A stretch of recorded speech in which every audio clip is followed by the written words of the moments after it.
Bum, ba-dum, ba-dum, ba-dum, ba- ba-dum,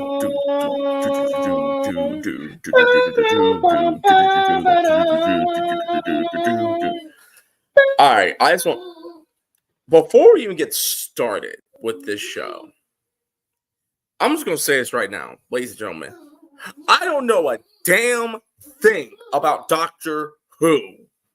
This is my third attempt at trying to get into Doctor Who.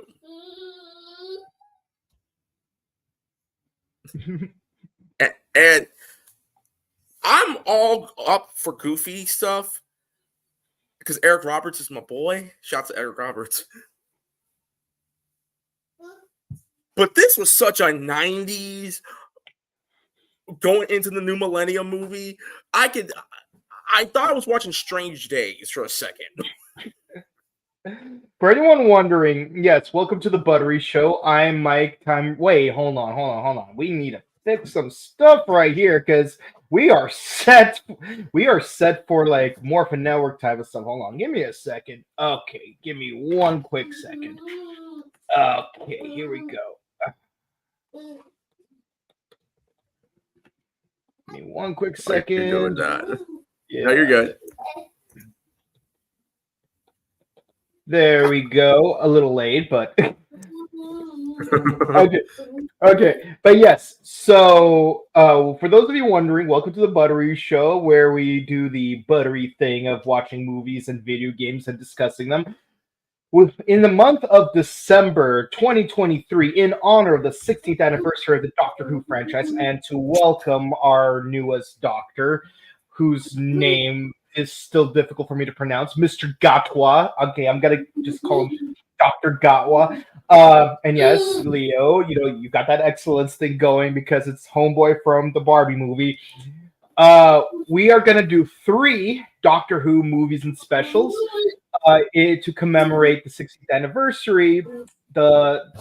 Starting with the TV American debut of Doctor Who the movie, back in 1996. That's right, we are doing Doctor Who the movie, and it's technically the only movie to exist because, like, a lot of other times it was specials that would appear in theaters.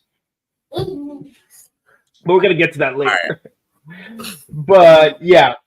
The second we're doing is the 50th anniversary special, Day of the Doctor, and then we're gonna finish up with the trilogy of episodes known as the 60th anniversary special.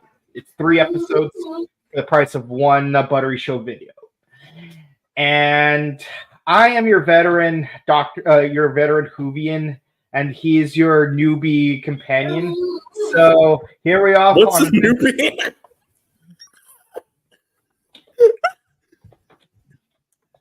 Yes, guys, I am Leo, aka Dr. Y, because there's a lot of Y's that I have watching this movie. Okay? So yeah. Jelly baby? Okay. Before we get started, people, as always, if you're new, be sure to like, share, comment, subscribe to the Buttery Show. Be sure to follow us on Facebook and on Instagram, where we post news related to movies and television and stuff like that. And as always, be sure to check out the Struggle Game Podcast. We will be back this week as we're going to be talking about the Video Game Awards from last week. And I just want to say this right now. God bless Alan Wake 2. The Alan Wake 2. I am so glad this game has made people want to try out the original Alan Wake, because for the longest, I keep telling people, try Alan Wake. Finally, people are going to try it. Like how you should try JoJo? All right. I'm going to do the best I can to read y'all the synopsis before we even get into what the hell happened in this movie. And Cablo's going to be talking the majority of the times. I have no idea. He's the veteran Whovian of the Buttery Show. Okay, Doctor Who, also referred to as this movie, also referred to as Doctor Who the movie or Doctor Who the television movie, is a 1996 television film continuing the British science fiction television series Doctor Who. It was developed as a co-production between Universal Studios and BBC Worldwide. Take your minds out together, people. It premiered on May the 12th, 1996 on CITV in Upington, Alberta, Canada. 15 days before the the first showing in the UK on BBC One, and 2 days before the broadcast in the United States on Fox. It was also shown in some countries for a limited time in cinema. The film was the first attempt to revive Doctor Who. Following suspension in 1989, it was intended as a backdoor pilot for a new American. Doctor Who series. Introduced Paul McGann as the 8th Doctor in his only televised appearance as the character until the Night of the Doctor. 2013 on the 50th anniversary. Exactly. Give me a second. The film stars. I'm saying the film stars Paul McGann, also Sylvester McCoy as the 7th Doctor, yep. Also Daphne Ashbrook as Grace Holloway, Yi Jae Soo. I'm sorry if I'm butchering this fool's name. And the one star I recognize, and that is my boy, my pal, Eric Goddang Roberts as the Master. Yeah, no, Robert, I would have to say Roberts really carried the film because of how he was hamming it up as the Master. Like real talk, like even a lot of Whovians say that up to that point, the Master was the most evil character on the show, but Eric Roberts is the most evil version of the most evil character. Look, guys, let me tell you something. Again, never watched the show. Okay. Actually, I'll give you my thing about Doctor Who because I'm gonna ask Mike here how he got into Doctor Who. But I will say this right now: if you know anything about Eric Roberts, if you pay to get Eric Roberts, you're gonna get Eric Roberts, ladies and gentlemen. You are in for a treat if you've never watched an Eric Roberts movie, and for some reason this is your first exposure or music video to Eric Roberts. Or if this is your first one, I highly recommend looking at his filmography. One of my favorite movies he did, Nature of the Beast. My second favorite movie, not Dark Knight. Stop. Not Babylon. Hold on. Not DOA. Stop it. My second favorite is DOA, Dead or Alive. Get out my head. Anyways, so Mike, you were the veteran Whovian before we even get started. How did you get exposed to Doctor Who? And I'm pretty sure you've seen this movie, so you can tell us your memories about it too. Okay, I've seen bits and pieces of like Doctor Who related like media, like there was an episode of The Simpsons which featured the 4th Doctor and honestly the 4th Doctor played by Tom Baker is like probably the most iconic version of the Doctor up to a certain until David Tennant showed up. So yeah, like you would see his face like all over the place. There was even this one time when I watched that Star Wars special of Family Guy back in the day, and they go through Lightspeed and they show Tom Baker's face as a reference to the Doctor Who theme song. And my friend was like, wait, why is Robert Plant in this clip? It's like, I'm like, that's not Robert Plant, dude. That's Tom Baker. Even I didn't even watch Doctor Who, even I knew that.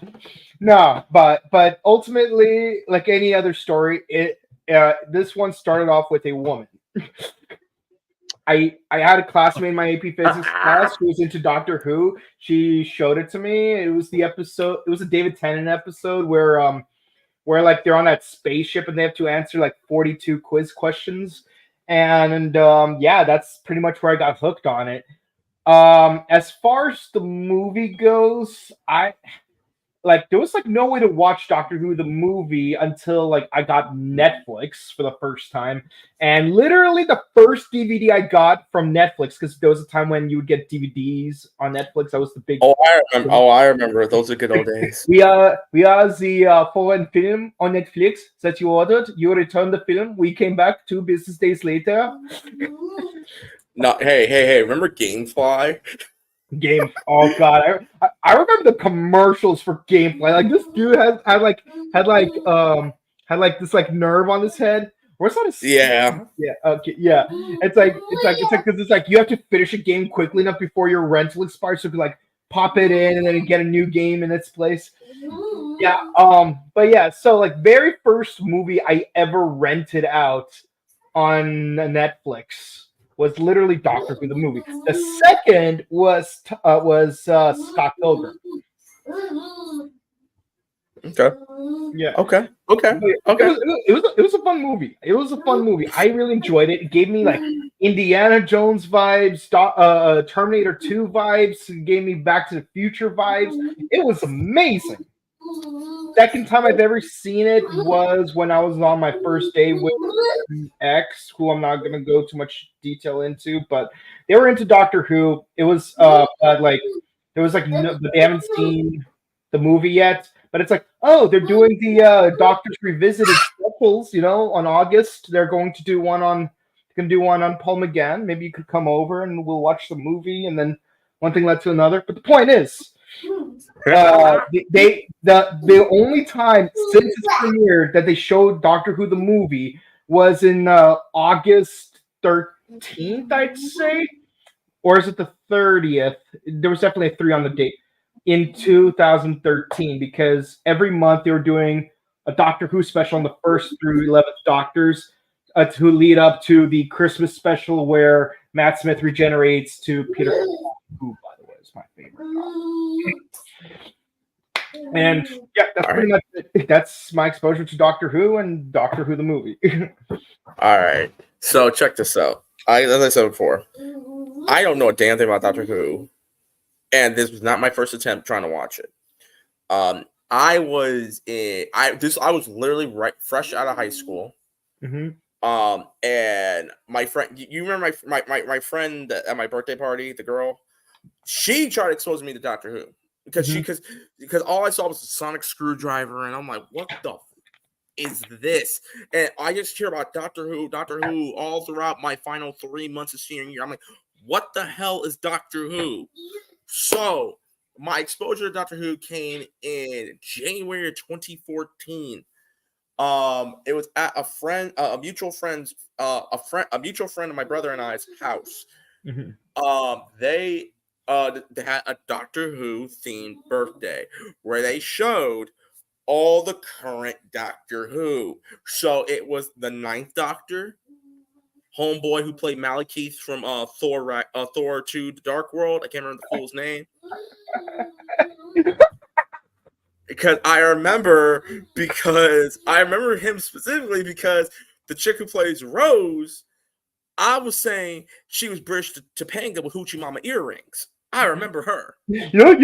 I love that you mentioned Malekith, because with that same person that I mentioned my story, we went to see Thor Dark World together, and when we saw Malekith, and we looked at his foot soldiers, and when we looked at those foot soldiers, who, let's be honest, looked like Cybermen from Doctor Who, we were cracking jokes so hard at the theater about like, behold, my army of cyber elves. Delete. Anyway, so I remember because Rose was my crush when I tried watching Doctor Who, because again, she was British Topanga. She looked like Topanga, but with Hoochie Mama earrings, and I was so down for that. Then we went to David Tennant's Doctor, and that's when I was also exposed to Captain Jack, aka John Barrowman, the great one of my favorite actors of today. And I have kind of a huge man crush on him, and I want to hug him at the next convention he's at. Okay, which led to me watching Torchwood. Mm-hmm. But after that, I was done. I was done with Doctor Who because I I didn't understand what the hell was going on. I knew about the dialects. I knew that Doctor Who can regenerate when both his hearts get taken out. That was the only things I knew. And I knew about Matt Smith. I knew about Peter Capaldi. Then I knew about the female doctor because it caused controversy and blah, blah, blah, blah, blah, blah. Mm-hmm. That's all I know about Doctor Who. I don't know too much about it other than he goes back in time to go on adventures and meets a few people. And oh my God, okay, yeah, go ahead and flex. Go ahead and flex. And then recently I saw the death battle between David Tennant's Doctor Who versus Rick from Rick and Morty. Very good fight. Well, did you watch the epic rap battle between the Doctor versus Doc Brown from Back to the Future? No, I didn't. I did not know about it. I have not watched an epic rap battle since the one where Michael Bay was in it and got thrown in.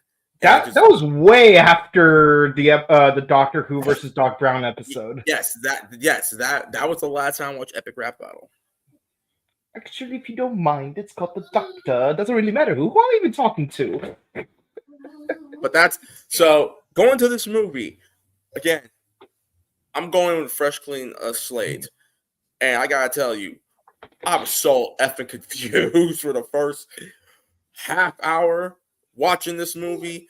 The only thing I knew, I had to pick up quickly because the movie goes fast, and if you don't know a damn thing about Doctor Who, you're gonna get lost. He regenerates into Paul McGann.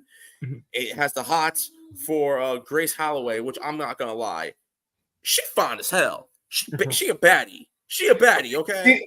See, I love how like she was watching Madame Butterfly before she was called in to perform on the Doctor, and she stays in her dress while performing the surgery, and to me, like this takes me back to one of my biggest annoyances with a very specific episodes of Power Rangers Lightspeed Rescue.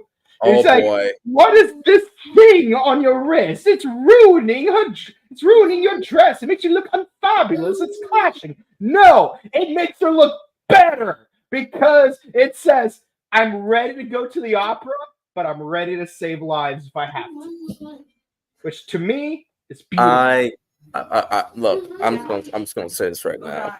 Every time I think about that episode with Dana quitting Operation Lightspeed, it makes me upset more and more and more and more. And I'm like, why? Your dad did not sell your brother's soul for nothing. Yeah. Anyways. And again, every time I see this episode, especially that scene, I'm thinking about Grace Holloway, who never gave up on her Hippocratic duties, even if it was to sacrifice expensive tickets to Madame Butterfly. Speaking of Madame, I want to say this. Shout out to Fatal Attraction.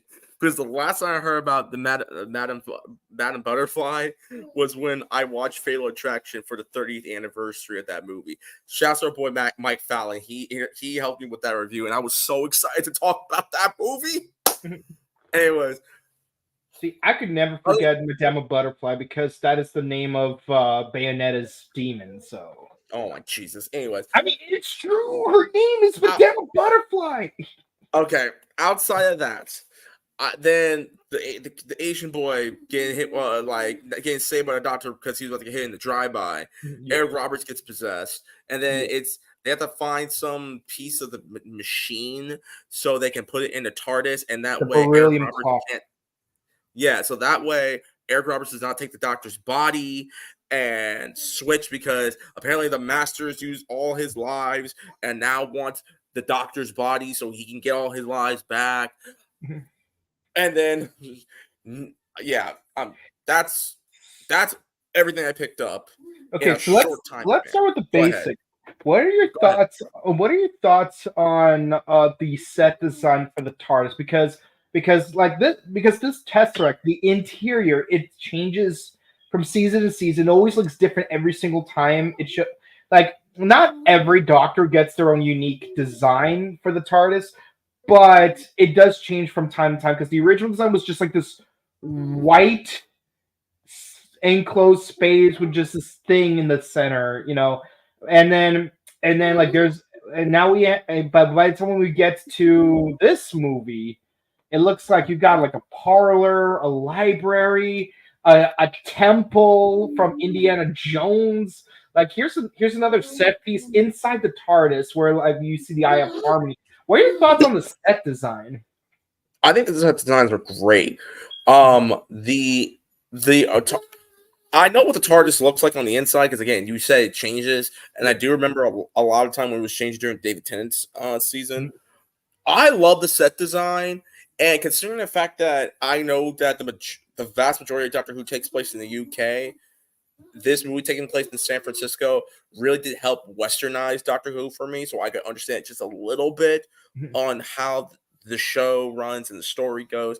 I love the set designs from the TARDIS and where the Eye of Harmony is, and I overall really like the aesthetic of 1999 San Francisco. Yeah, they were accurate about that too. Yeah, and of course, because of a mishap, after the Master breaks out of that little box, he what's it called? Sylvester McCoy, the Seventh Doctor, gets shot by a group of gang members from San Francisco, and Triads. So, yeah, I mean, it's not confirmed that they're triads, but they may as well be because Shanghai and San Francisco is pretty nuts sometimes. Still want to visit it though, but yeah. So Chang takes him to the hospital where we're like, it's kind of interesting because we learned some stuff about some unsavory practices in certain hospitals in order to keep donors because the first time we see the whole two hearts thing in the TV show. Now it's already been there in the TV show, but like as far as the movie goes, like we see an X-ray of the doctor. It's like, hey, this guy has two hearts. Oh no, it's probably just a double exposure. I'm like, yeah, don't you think that a hospital that's worth its credibility wouldn't try testing it again to make sure it wasn't a double exposure? Because I take medical science very seriously. But I do. I will say this: Grace quitting because they were like, "Hey, we don't have the body, so this doesn't go on your record. It's okay." I like that she's like, "No, there's something wrong, and you're covering it up, and I don't like it." I like just to keep the donors donating. Like the dude even rolled up the X-ray and set it on fire. Like, damn it, man. But speaking of the body missing, we got to talk about this one particular scene. One of the most iconic scenes throughout the entire franchise is whenever a doctor.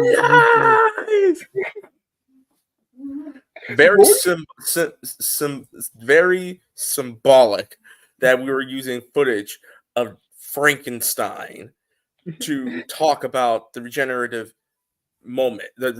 moment with the doctor. Yeah, and of course he comes out wearing white robes like he's freaking Jesus Christ because he's risen from the dead. And oh, look at that! It's 3 days after Christmas.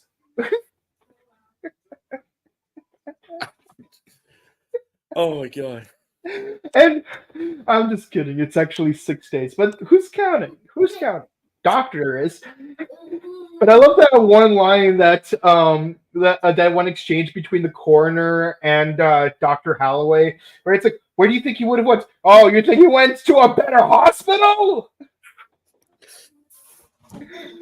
that cheesy overacting, that still stands out to me. It was hilarious to me. I've seen some real good cheesy acting in TV movies. This was one of them. Did you ever watch The Langoliers? Stephen King's The Langoliers? Yes, I have. Yeah, no, I feel like those guys from Rick and Morty were based on The Langoliers, where they went into an uncertainty phase where there's two dots when there's supposed to be one dot, and then these dudes show up. I swear they look like the Langoliers but with arms. Scaring the little girl. Scaring a little girl. Yeah. So we do.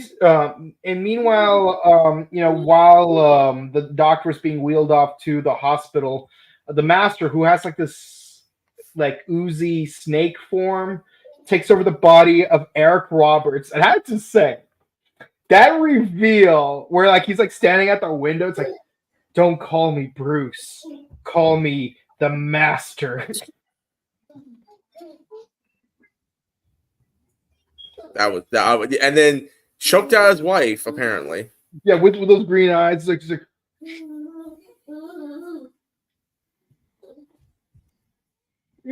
I'm like, damn, you can give her a chance? Like, be like, yo, serve me. No, you dead. Yeah. Yeah. Of course, Chang goes back to the TARDIS because he basically stole the Seventh Doctor's items, and while inside the TARDIS, he ends up meeting the Master. And you gotta admit, like this is very similar to Terminator 2, like with like the glasses and like the hair slicked back.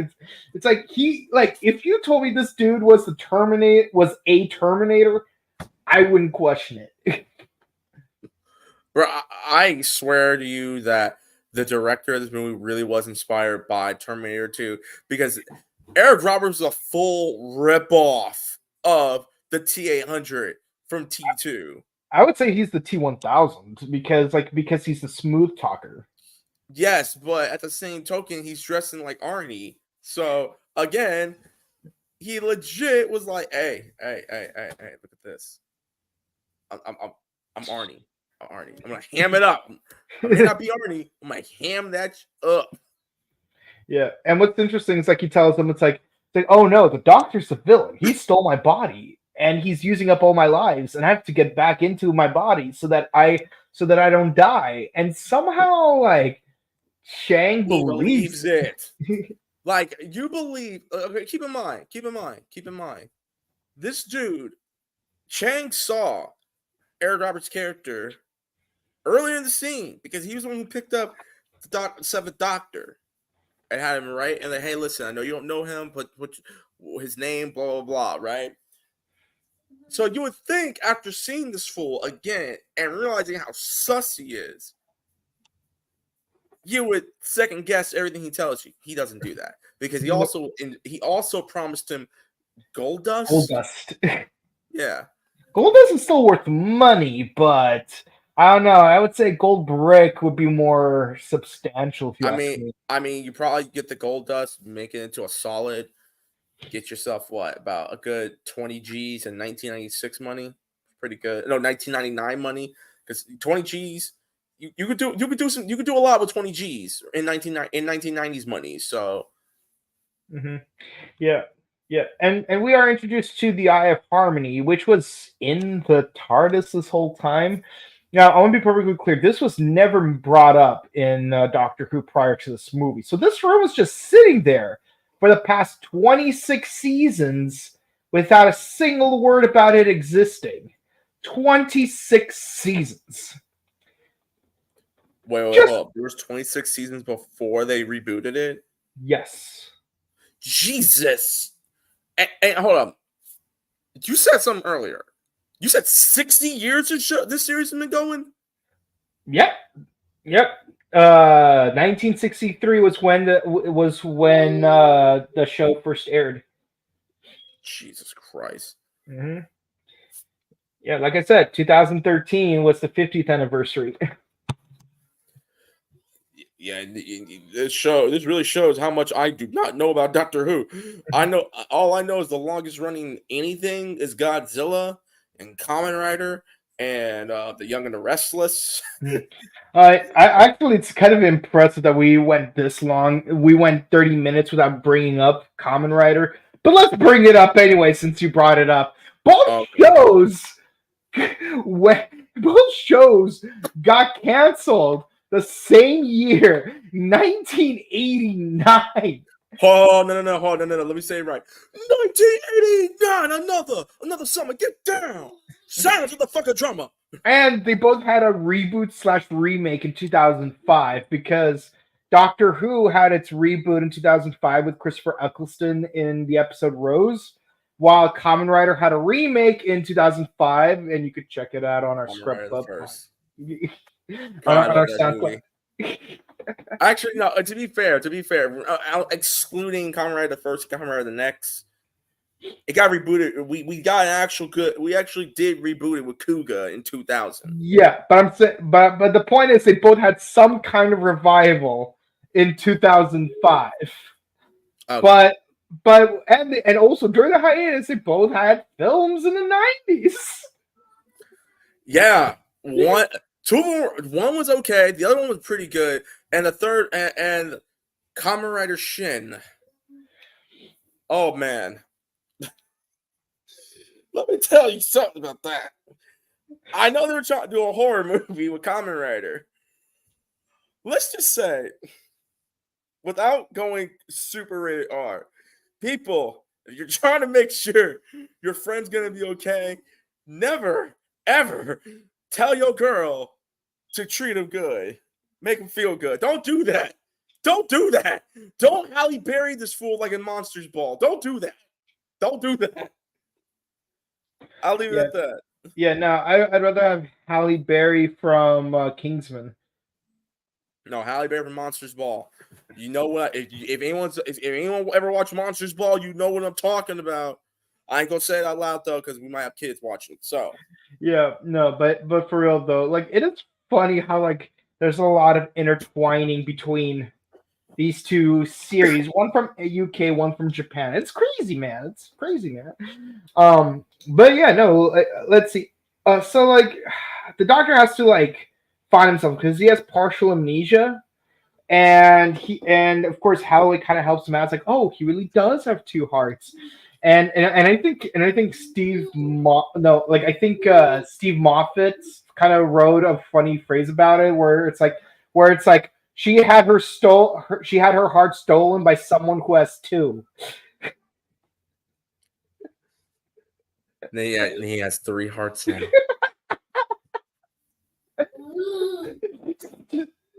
You just remind me of that line from SAO where it's like, and so they say that Kirito's heart grew 3 times that day, and then immediately shrunk 6, turning it into a black hole from which no love could ever escape. See, I thought you were gonna mention Aqua Teen Hunger Force because Master Shake was like, I have 3 hearts because I'm from Tatooine. He's like, no, you're not. Like, I'm from the Dagobah system. So like next question, what were your thoughts on Paul McGann's and Daphne Ashbrook's chemistry? Hold up, down. Give me a second. Hold up, down, baby doctor, down. Thank you. Anyways, I like their chemistry. You know what it reminded me of? Like, because again, the Doctor. I realized this watching the movie, and remembering the show. The Doctor is honestly socially awkward, and it's okay. And I think the movie makes a great choice where they have instantaneous chemistry. You know, and to top it all off, she is out of his league or whatever it is. Where like he you can never see this dude pull up with a girl like that. Okay. I think it's funny that you say that because in prior seasons, the Doctor had a lot of Riz. The Riz game with the Doctor is impeccable. Like even in the original first 3 seasons of 3 or 4 seasons of Doctor Who with William Hartnell, like if you've ever watched the episode The Aztec, you got the Doctor, really old, crusty looking dude, and he's rizzing up this really cute Mexican chick from in her 20s. And it's working. He rizzed her up good. Now, to be fair, he did it for instrumental purposes. He needed to extract information or resources. It's been a while since I've seen the Aztecs. I have it on DVD, but it's been a while. But the point is, he has +6 Riz. But no, like I was saying, we can go back in. Is that what Paul McGann and what's her face? I can't remember the girl's name. Yeah, Yeah, Daphne Ashbrook. Their chemistry honestly reminded me of Jeff Goldblum and Gina Davis's chemistry in The Fly. That's what it reminded me of. And like for a good second, you would think that they were actually together, like in real life.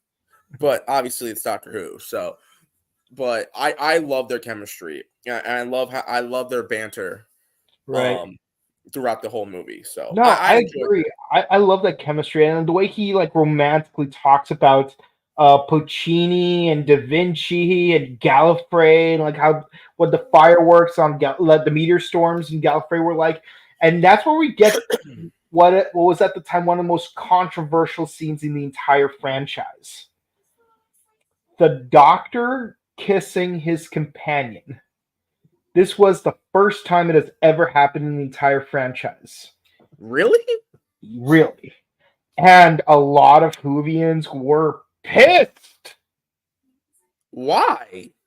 Because Let me kiss her. wait, are you saying why he kissed her, or why are they pissed? No, why were they pissed? Let the Doctor get his riz on, man. Because he has never had a romantic relationship with his companions before. It was mostly like a teacher-student type of situation, or it was like, or it's just like adventure plus companion sort of thing, like a Batman and Robin sort of thing, or like Batman, or even like Batman and Batgirl before that one thing ruined it. Stop! I'm gonna stop you right there. No, don't you bring that up. The point is, the relationship between the Doctor and all of his companions have always been strictly platonic up to that point. And this is America. This is America. Okay, that's all I got to say about that. Yeah. Look. Let the Doctor get his riz on. This woman is clearly in her late 20s, early 30s. Just let the Doctor looks like he's in his mid 30s, early 30s, mid to late 30s. Let him do it. It's not like with Rose and the Ninth Doctor, where you can clearly tell Rose is like at least 18 or 19. That'd just be weird. Mm-hmm. Yeah, no, I have to say, like, I'm very picky when it comes to romance with the Doctor. Like I was never really a fan of David Tennant having a relationship with Rose or Martha. Don't get me wrong, I love Martha, but I hate how she had a lot of great character and skills, but like a lot of her story was centered around her pining for the Doctor, who's still hung up on Rose. So like that was kind of an issue for me. But that's why like my favorite companion long term for David Tennant was Donna Noble, because by that point they were just friends. They're just good mates. Yeah, just hanging out, always bantering with one another, and that's kind of like, that was what I was more into. And of course the Doctor would have other romances, but once that made more sense to me, like a River Song or another character who I'm not going to say the name of because I feel like it's going to make this review a little bit awkward. Okay. Yeah. But anyways, so continue. Continue where we left off with the movie. Yeah. So, so we do get an encounter with Chang and the Master, who we don't even recognize right away as being the Master, but it does lead to an incredible chase scene, which, let's be honest, was ripped straight from the Terminator franchise. Let's keep it 100. Yeah. It was a good scene, but it did rip it off. Yeah, but I did love that one little bit where it's like he offers that police officer a jelly baby, and then he purloins his gun. It's like now give me your motorcycle, or I'm gonna shoot myself. That had me rolling. That actually made me laugh. I'm like, that's one way to steal someone's car or whatever. Yo, give it to me. I'm gonna shoot myself. Nah. Yeah, and then you got the master and Chang going like, it's like, hey, why are we going anywhere? Because we're stuck in traffic. You're driving an ambulance. So we got the classic Terminator sequence of a motorcycle being chased by a truck and the pursuer wearing tinted glasses. So it's like, Get out. classic. And of course, this leads. So the reason why they're both chasing each other is because in order to activate the Eye of Harmony or close it back up, we need a beryllium clock, which, by the way, is a real thing. Yeah, so they go to this party to obtain the beryllium clock, which, those of you wondering, it uses ions of beryllium and aluminum in order to basically freeze a laser beam such that time can be measured down to 1 second times 10 to the negative 18th. See, I didn't know about that. So that's something I learned thanks to the Doctor Who. Yeah, so like just to give you an idea, a nanosecond, 1/1000th of a second is 1 second times 10 to the negative 9. That's how much time it took Omni-Man to kill Red Rush in the first episode. So we're talking a billionth of a billionth of a second. That is how accurate an atomic clock is, and that thing exists in real life, and it is used as the universal standard for measuring time on our planet. And the Doctor was able to steal this after using jelly babies. Yeah, using freaking jelly babies. Are those gummy bears in America? Are those gummy bears? They're an equivalent to gummy bears, but they taste somewhat different. Like, if you've ever been to our friend's house, I mean, obviously you have been to our friend's house. I'm not going to say their name, but you know which one I'm talking about, right? Yeah, the one where we used to have our summer parties at. He had jelly babies at his house. He had jelly babies at his house. Okay, I remember now. Yeah, I've even had a few. So they're pretty good. Hopefully you've had a few. Actually, I'm curious. When was the beryllium clock made? Go ahead and look that up while you're doing that. I'll go a little further. So Eric Roberts and so the Master and Chang find they know where the Doctor and Grace are, and they decide to one, pull the fire alarm, Grace and the Doctor, and then two, go down the fire escape, like it's freaking Batman '89, all the way down. Get to the motorcycle and drive back to the TARDIS. And she is asking the Doctor, "Hey, do you know what my future is?" And he's like, "Look, I can't tell you, girl." She's like, "Come on, give me a little taste." Like, listen, time is a mystery. One thing could change in a nanosecond. Mm-hmm. And they get to the TARDIS. They open the TARDIS. They find it on above, right above. They open it. A police cycle comes through, goes to the TARDIS. Then comes right back out. The TARDIS. Yeah. I say TARDIS. The TARDIS. And it comes right back out. Yeah. I kind of laughed about that. Oh, by the way, just so you know, the first atomic clock was invented in 1949, actually. Oh, well, so this was right.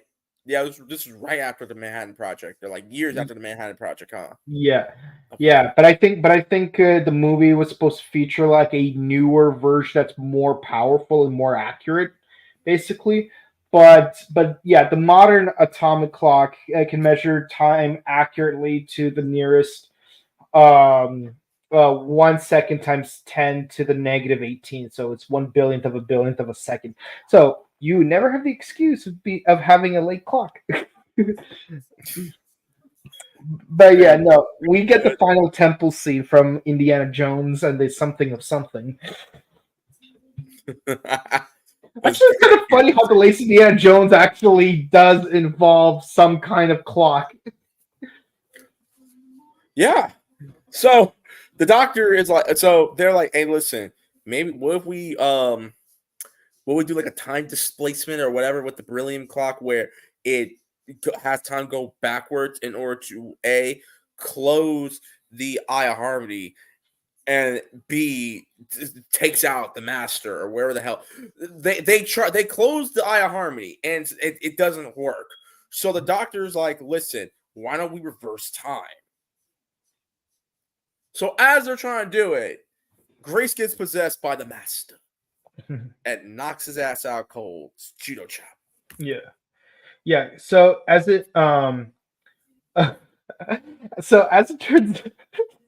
Hold on. I need to address this. No, I'm not a Whovian. I am not a Whovian. I am new to this. This is my now third attempt trying to watch Doctor Who. The second one was actually Torchwood.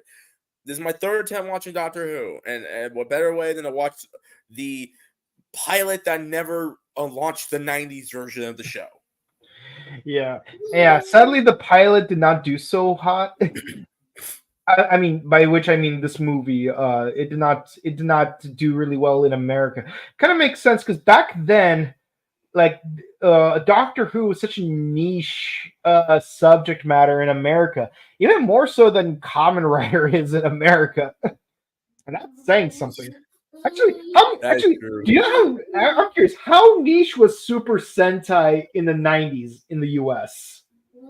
I mean, Stan Lee wanted to crack at it. Back in the 80s. And well, Super Sentai would say Super Sentai is the equivalent. Super Sentai's equivalent of niche was pretty much exactly how people in the 90s and even the early 2000s felt about anime. Mm-hmm. A niche crowd.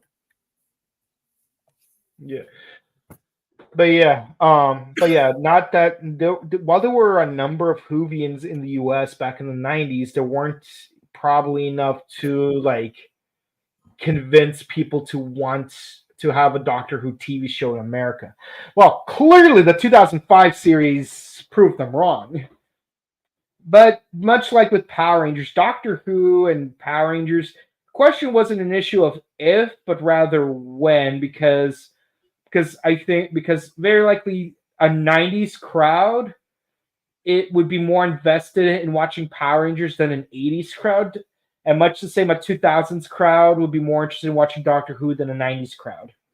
Yeah, so, I can see. Yeah. Unfortunately, well, I'll talk about it afterwards. But so the plan's about to go into motion. The Master has the Doctor hooked up. It's about to pull the clockwork orange on him so he can take his body. Chang is now getting a change of heart. Because he's realized the Master. You heard what he said. He wasted his years. He wasted his lives. He didn't lose them. He wasted them. He said it himself. And so he's like, no, Chang, I'm not trying. I would never hurt you. I'm just trying to protect you. Steven Seagal neck snap. Like, that was the most Steven Seagal-esque neck snap I have seen in a non-Steven Seagal 90s film. Snap that fool's neck. No. His neck snap was the equivalent of Johnny Cage getting his neck snap in Mortal Kombat Annihilation. And that's the only time I will ever reference that piece of garbage film. Too bad you will still have to. Shut up! In case you want to know, Mike and I did, in honor of Mortal Kombat 2021, back in 2021, we reviewed Mortal Kombat Annihilation, and Mortal Kombat Scorpion's Revenge. Listen to it. Anyways, so now I want to watch kills Chang. Again. He kills Chang, and you can take it from here, Mike. Go ahead. Yeah. So he kills Chang, and Grace tries to rewire the circuitry on the TARDIS in order to prevent the Eye of Harmony from transferring the Master to his to the Doctor's body. But unfortunately, the process does end up killing her too. But so there's like this whole struggle sequence between the Doctor and the Master, and very similar to that of which from Power Rangers Lightspeed Rescue, where you got Carter and Queen Banshee like like grappling each other right over that tomb of infinite lost souls, and then thankfully they managed to banish the master into the void of the eye, but it ends up sending the TARDIS somewhere else due to indigestion. But he manages to use the power of the eye to revive Dr. Holloway and Chang Li. So the two of them are safe and sound. They got to see space a little bit. They saw Caliber all the way in the distance. Enjoy seeing it while it lasts, because when we get back to the show in 2005, we're not going to see it again until 2013. Enjoy seeing that. It won't last for the next 9 years in Earth time. Enjoy seeing Galaxy. So cute. So cute. But yeah, so they decide to go back to December 31st, 1999. He gives Chang a bunch of stuff to like so he could be well off, and warns him, hey, just don't be here, or don't be in San Francisco in the year 2000 on Christmas. So I'm wondering, did something happen? Like, I know this came out in 1996, but I wonder, did anything actually happen in San Francisco in Christmas of 2000?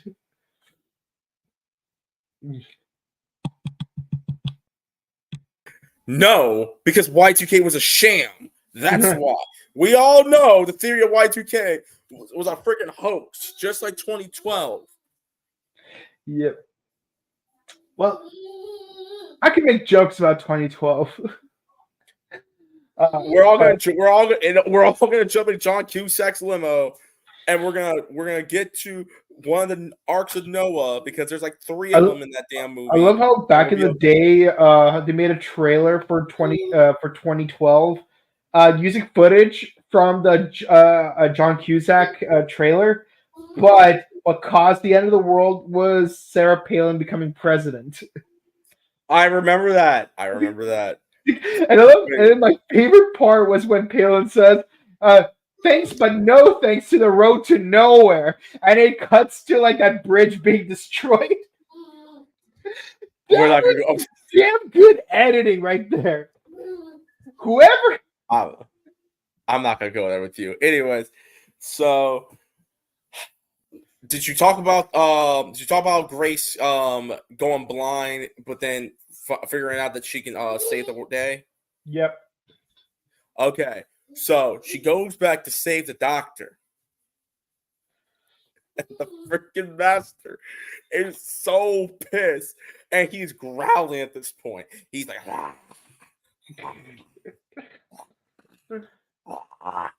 he Spartan kicks her off the balcony. You see great Daphne Ashford's stunt double doing a freaking corkscrew and hitting the other side, and she's dead. Yeah, right next to Chang Li too. How? That okay.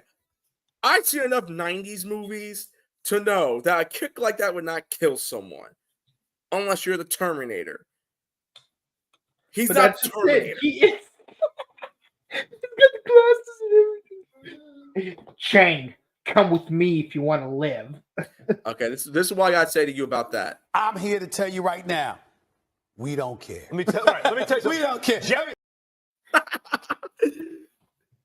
Shout out to Stephen A. Smith. Anyways, so the doctor gets pissed, kicks the master, unhooks himself from from whatever the apparatus was, and then we have our final fight. And so then the master tries to run up on the doctor. The doctor freaking size and tosses him. Yeah. And just like in Lightspeed Rescue. Exactly what I said. And what I thought was going to happen was that the master was going to do he set the master up to do a 619 like Rey Mysterio, but got stuck. And in the most cheesy 90s television, made for television CGI, gets sucked into the Eye of Harmony. Yeah. The Doctor wins. Yep. Go ahead. Now I was gonna say it would have been funny if what's it called? They went full Lightspeed Rescue. And I do realize I'm making that comparison knowing that Lightspeed Rescue came out a few years after Doctor Who the movie. But it's like you actually it's like the Doctor is like tries to chill, but then the Master pulls him in. He's like hanging by a thread, and then out of nowhere, the ghost of Davros shows up. It's like he's like, I hate the Doctor, but I'm not gonna let you be the one to kill him. So then he pulls him down with No, and then gets eaten by a bunch of Daleks and Cybermen somehow. Exterminate! Yes, I know what the Daleks are. Yes, I know what the Daleks are. Looks like the Master was deleted. Yeah.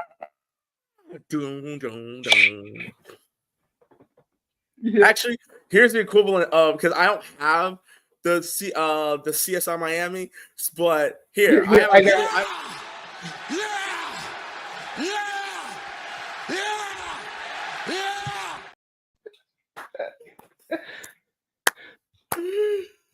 yeah. Go ahead, Mike. Yeah, so like I said, like all's well that ends well. He gives Chang money to get GTFO as long as he doesn't come back to San Francisco. Hold on. Did you tell him that they came back to life? Yeah, I did. No, you didn't. Wait, was it when I was off? Yes. You meant okay, my bad. Yeah, we have to go back in time for you to be able to go over that whole play-by-play all over again. All right, so yeah, go ahead, continue. Go ahead. Yeah, and of course the Doctor and Grace share a moment while there's fireworks, and then the Doctor leaves, only for the record to start skipping again.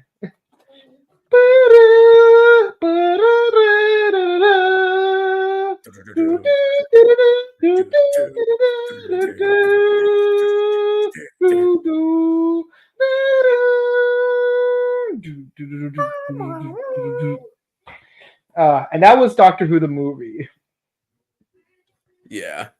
So, Leo, likes, dislikes, favorite scenes, favorite sequences, and score out of 10. Okay, so again, all right, my likes. This movie is so cheesy. It is that 90s cheese that if done right, I will love it. Mm-hmm. And I really enjoyed watching a lot of what I saw. Okay, again, I have no knowledge, not as much knowledge as you have about Doctor Who. I'm like a novice. I'm a lower novice. So I really enjoyed the chemistry between Paul McGann and Daphne Ashford. I think they made a great couple. Not Ashford, Ashbrook. And funny enough, I looked on her Wikipedia. This was, I think her first movie. Let me see. No. She was well known for this movie, and then she also did Star Trek Deep Space Nine. She was in JAG before NCIS came out. She was in Sleepwalkers. She was in the OC. Without a Trace, Law and Order LA, Hollywood Heights. Like, she did a lot of work. And I think she retired recently. And funny enough, you know who her brother is? Dana Ashford. Yep. And that fool has done a lot of stuff. Yeah, Dana Ashbrook, yeah. Yeah, Ashford. I keep saying Ashford. Ashbrook. Dana Ashbrook is in Twin Peaks, bro. Attack of the Killer Tomatoes. Oh my, don't. He was in oh my god. Ghost Dad. God damn it, you mentioned that damn movie. Anyway, 21 Jump Street, the TV show, not the movies. Chicago PD. He was in Psych. Yeah. Crash. He was in Law and Order. But here's Blue my Bloods, thing. Hostages, Insatiable. We didn't talk about Chang Yi Ji So. Yeah, Again, Yi So, yeah. Yeah, I'm butchering his fool's name, but he was in. He's in Highlander. God, let me say it. You're not a Highlander fan like I am. Let me say it, damn it. I like Highlander. He was in the second, the second to last season of Highlander. He was also in Honey, I Shrunk the Kids TV show. And Arrow. And Arrow. No. Forget. I wasn't going to talk about Arrow. He was also in two of my favorite shows growing up: Stargate SG-1 and Stargate Atlantis. I like SG-1. Never watched Atlantis though. Atlantis was lit, and that was the first time. And that was the first time I was ever introduced to Jason Momoa. So. Mm-hmm. My introduction to Jason Momoa was a Del Taco commercial, so yeah. Oh boy. Anyway. That's macho? That's not macho. This is macho. Anyways, Eric Roberts stole the show for me. I love Eric Roberts. Yo. I loved him in Heroes. I loved him in Dark Knight. I loved him in Babylon. I loved him in that music video by The Killers. Honestly, I thought that one music video was better than the film Moulin Rouge. Anything's better than Moulin Rouge. And I'll say, yeah, you heard me say it. But no, I love Eric Roberts. Listen, if you're gonna pay for Eric to get Eric Roberts, you're gonna get Eric Roberts, bro. Yeah. And obviously, if y'all didn't know, Eric Roberts is Julia Roberts' brother. Yeah. So, and he appeared in one of those celebrity wife swap episodes. And his daughter is Emma Roberts. So if you are I did not know. Yeah, so we got Scream Queen as the daughter of the master. Oh my god. So no, and actually on the subject, honestly, I think Eric Roberts was my most favorite version of the master up until a very specific version shows up during the Capaldi era. I'm not going into details because I don't want to spoil it for him in case he decides to watch the Capaldi era. You can spoil as much as you want. I'm probably not going to jump into it. Like, the only way I would jump into it is if my fiance Brittany at Girl Travelers decided to freaking watch Doctor Who like my sister-in-law did when she was pregnant with my twin nieces. That's the only way I will ever jump into Doctor Who. I'm going to text her right now. Shut up. I hope you are feeling good when you my god, Eric Roberts. Please start watching Doctor Who to force Leo to watch Doctor Who sent. You suck. Eric Roberts is great. I think that if you turn your brain off, you will enjoy the movie. If you are someone who does not know a thing about Doctor Who, you might have an issue with this, especially considering the fact that this is supposed to be the pilot to Doctor Who. Like, they were trying to bring it into the 90s, which unfortunately they didn't do. You might get confused because I did not know a lick of anything that the doc was talking about. Some of the CGI is a bit cheesy. Some of the CGI is, you can tell this is 90s CGI, and you can tell it's 90s CGI made for a television show. And it did not age well at all. Yeah, like a lot of it looked like Reboot. Exactly. Overall, my favorite moment in the movie was definitely the chase scene, with the motorcycle. Yeah. I like that one. Other than that, my final score, you know what? I give it, as someone who's new, I give it a solid 7. I give it a solid 7. Okay. For me, I would say like one of my most favorite scenes is like the surgery scene, because you really do have because you are working with something that you know nothing about, and the thing is, to be a doctor, and I do mean medical doctor, like, you have to go through a lot of training and through a lot of scrutiny.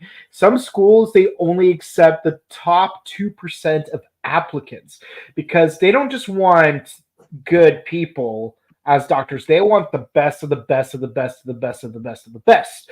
Like I know we can make a Men in Black joke. like with that line, but we're not gonna. But the point is, Captain America. Like doctors are held to the high scrutiny because they have one of the most difficult jobs in the world, because the slightest mistake could mean the difference between life and death. And the crazy part and the irony of like the whole movie is the fact that it wasn't a hail of gunfire that killed the doctor. It was literally anesthesia. The anesthesia is what killed the doctor. And yeah, like if like the doctors were just like listening to it, it's like, hey, I'm not a human. My physiology's different. You have to understand. No, come on, you got shot. Dead. You got dead. And but also like it's also like a very scary thing for me, because like the fact that there were like certain higher ups in a medical field that would do something so scummy and medically unethical as bury evidence of like a botched surgery just so that they could keep getting donors. That is a violation of at least 3 Hippocratic oaths. Just so you guys know, there's 10 Hippocratic oaths, just like how there's 10 commandments. And yeah, like that is a violation of some of those oaths. Like Grace botching that surgery, that probably would not close down the hospital. But if word got out that these guys were burying evidence of a botched surgery, that would have certainly closed down the hospital. But I did like the characters. They were delightful. I love the chemistry between them. I did find it interesting to how they were playing with some new themes and ideas, but I feel like certain themes and ideas were not as well utilized. Like the doctor suddenly becoming half human.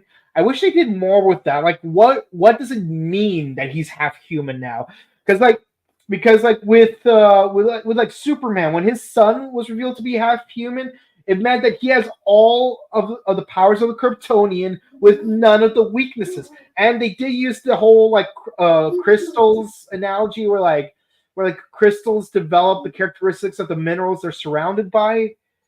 It's like that was a good analogy for Superman, for for his son to have. He's a Kryptonian, but because he was surrounded by human DNA, because he was in a human womb, he doesn't have Kryptonian weaknesses. It's even in Dragon Ball, they established that a half Saiyan is more powerful than a full Saiyan. I wish they did more with that in Doctor Who. What does it mean that he's now half human? That's my one downside, if I'm being really honest. Eric Roberts stole the show, let's be honest. I wish we got to see more of him as the Master, but thankfully this isn't the last we see of Paul McGann as the Doctor. But I will say this. I feel like as far as showing the series to a newcomer who's never watched Doctor Who, I think Rose did a better job at allowing us to explore this world than this movie did. Because, well, for one, it's a TV show, so you don't have to reveal everything on the first episode. But at least we had a better hook to it. Because I feel like there was like all this exposition about the Doctor and the Master and how he was supposed to be vaporized and sent to Skaro. But the thing is, it's like we don't know who the Doctor is. We don't know who the Master is. We don't know what crimes the Master has committed. And also, it's Skaro, the planet of the Daleks. You'd think you would see at least one Dalek at the beginning of the movie. I'm not saying the movie is bad, but I feel like it's not as welcoming to newcomers as it needed to be for it to be a successful backdoor pilot. And unfortunately, Paul McGann ended up suffering for it, because he's basically the Black RX of Doctor Who, where he only had just the one special. He only had just the one special. But he will be back, just like how Black RX came back, but just not of his own unique thing beyond this 45-minute thing, hour and a half in Doctor Who's case. I have to give this an 8 out of 10. It's not the best, but it is serviceable. I've rewatched it multiple times. I still love rewatching it. It's a fun movie, but you kind of have to really like Doctor Who beforehand to get the most out of it. So like, credit where credit's due. But I think the next movie we're gonna be the next special we're gonna be covering would be more to Leo's taste, because, well, for one, they handled certain things a little bit better. Plus, you have a little bit more experience with David Tennant and Matt Smith. So, and don't worry, I'll help curate you. And yes, that is me foreshadowing a joke for the end of that special. I will curate you to prior to us watching that special, and I think it's still available on HBO, probably. So, hopefully. I mean, they moved Doctor Who to Disney Plus, so I'm pretty sure. I know the new Doctor Who stuff, like the most recent stuff, is on Disney Plus, but I don't know if older seasons are also on Disney Plus. I need to check, but I remember they had everything from Eccleston to Whittaker on HBO. So Max. I'm gonna have to look it up. But I feel like you're gonna enjoy this next one a little bit more. So join us next Monday as we discuss the 50th anniversary special, Doctor Who: The Day of the Doctor. Now, shall we go on to the comments? What did you guys think of this special? Brian, and did you enjoy my ignorance of Doctor Who? Didn't know you were a Whovian. Not Whovian. Not Whovian. Yeah, technically a Whovian. I am not a Whovian, okay? I can't tell you how many times I listen, people. I try to get into Doctor Who. I really did. I just can't get into it. It's honestly not for me. I'm not saying the show sucks. I just can't get into it, man. And funny enough, I was watching around the time I was watching Doctor Who. I was into Warehouse 13. I loved Warehouse 13. I liked Warehouse 13. What was the other show? Eureka and Warehouse 13. They even had a crossover. I love the hell out of that. They had a two-part crossover. Yeah. Leo has a huge. Let me read that one more time. Leo has a huge crush. Leo has a huge crush on the 10th Doctor. No, I don't. Yes, you do. I have a crush on John Barrowman. Get it right. Anyways, I have a man crush on John Barrowman, and I have a huge crush on Rose. There you go. Okay. Hi, Leo. How you doing, girl? Hope you're feeling better. Yeah. Well, with that said, guys, thank you guys so much for watching I just realized I'm holding a blue pen this whole time. Okay, I hope you guys enjoyed watching our discussion of Doctor Who, the movie, and hope you guys come back on Monday when we discuss Day of the Doctor, which is the 50th anniversary special. And yes, I did see it in the movie theater. If you enjoy watching this, please be sure to comment, like, and subscribe to us on YouTube, Facebook, Twitter, Instagram. Ding the bell icon to stay notified for our latest videos. Please check out our sister channel, the Morphin Network, where we discuss Kamen Rider, Super Sentai, Ultraman, the final episode of Power Rangers this Saturday. This Saturday, final episode of Power Rangers, 5:30 Pacific, 8:30 Eastern, and yes, we're gonna do even more Kamen Rider on Sunday with Kamen Rider Build episodes 11 through 16. If you haven't watched our reviews of episodes 1 through 5 or 6 through 10, please be sure to check that out on the Morphin Network. But please check out our other videos here on the Buttery Show, where we did One Piece, we did a bunch of video game movies, anime movies, and yes, after we're done with our 3 Doctor Who videos, we're gonna do a video or 3 of Yu Yu Hakusho, the new live action series, coming out in just 3 days. Also, I know some of y'all asked me, Tron is coming. Tron is coming. I got stories to tell y'all about Tron. It's coming, people. Yeah, and until next time, stay safe, stay hydrated, update your emergency kits. Don't go insane from hearing all those Christmas carols while you're holiday shopping. Wear weather-appropriate attire, hug your loved ones, and happy 5th night of Hanukkah. Yeah. And we'll see you all next time. Bye. Ignore Mariah Carey. Bye-bye.